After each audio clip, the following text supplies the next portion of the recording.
அந்த 2 பார்ட்டில் நம்ம ஃபயர் அலாரம் பேனல் அன்பாக்சிங் பண்ணி அதில் ஒயரிங் பண்ணி டெஸ்ட் பண்ணுறது எப்படிங்கிறத பார்த்தோம். இப்போ நம்ம ஒரு அப்பார்ட்மெண்ட்டில் இருக்கோம். இது G+5 அப்பார்ட்மெண்ட்டு. இதில் ஒயரிங் எப்படி பண்ணுறது அப்படிங்கிறது காட்டுறேன் நான் உங்களுக்கு. நான் ஏற்கனவே சொன்ன மாதிரி ஒவ்வொரு ஜோனில் இருந்தும் ஒவ்வொரு ஒயரை எடுத்து ஒவ்வொரு ஃப்ளோருக்கு கொண்டு போயிருக்கேன். அங்கேருந்து வர ஒயரெல்லாம் ரிட்டன் ஒயர்லாம் கிரவுண்டில் கொடுத்துருக்கேன். ஜோன் 1ல் கிரவுண்ட் ஃப்ளோரு, ஜோன் 2ல் ஃபஸ்ட் ஃப்ளோரு, அந்த மாதிரி 5 ஃப்ளோருக்கு கொடுத்துருக்கேன். 6, 7, 8 டம்மி ஆக்கி வச்சுருக்கேன். இதில் மெயின் சப்ளை கொடுத்துருக்கேன். பேட்ரி சர்வீஸ் கொடுக்குறதுனால நான் இன்னும் பேட்ரிக்கு கனெக்ஷன் கொடுக்கல. சரி, வாங்க இதை நம்ம டெஸ்ட் பண்ணி பார்க்கலாம்.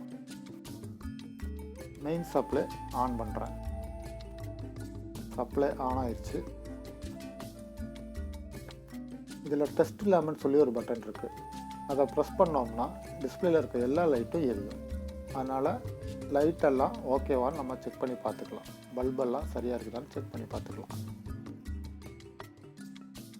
இங்கே 3 பட்டன் இருக்குது. பவர் ஆன், ஸ்டாண்ட் பை நம்ம பேட்டரி கனெக்ஷன் கொடுத்தா தான் எரியும். இதில் மற்ற ஜோனில் இருக்க லைட்டெல்லாம் கரெக்டாக எரியுது. 7, 8 மட்டும் நம்ம சப்ளை கொடுக்காம டம்மி ஆக்கியிருக்கோம். Zone 1 floor, zone 2 first floor, zone 3 second floor, அப்படி நம்ம எல்லாத்துக்கும் கொடுத்துருக்கோம். இப்போ இங்கே மேனுவல் காலிங் பாயிண்ட் இருக்குது. இது கிரவுண்ட் ஃப்ளோரோட மேனுவல் காலிங் பாயிண்ட். இதை ப்ரெஸ் பண்ணேன்னா ஜோன் 1ல் ஃபயர் அலாரம் டிடெக்ட் ஆகும்.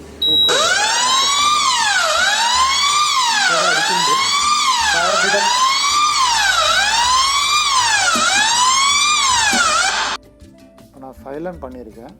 ஏன்னா நான் பேசுகிறது கேட்காதுல்ல, அதனால் நான் சைலண்ட் பண்ணி வச்சுருக்கேன். இப்போ பார்த்தீங்கன்னா ஜோன் 1 ஃபயர் டிடெக்டர்னு காட்டுது. ஜோன் 1ல் ஃபயர் அலாரம் லைட் எரியுது. அங்கேயும் ஃபயரோட லைட் எரியுது. இப்போது நான் இதை ரீசெட் பண்ண போகிறேன். ரீசெட் எப்படி பண்ணுறது அப்படிங்கிறத பார்ட் 2ல் நான் உங்களுக்கு காட்டியிருந்தேன்.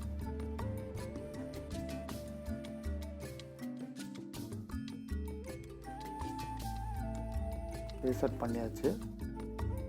இப்போ டிஸ்பிளேயில் பார்த்தீங்கன்னா எல்லாமே நார்மல்னு சொல்லி காமிக்கும். அப்போ நம்மளோட ஒயரிங்கு கனெக்ஷன் எல்லாமே கரெக்டாக இருக்குன்னு அர்த்தம்.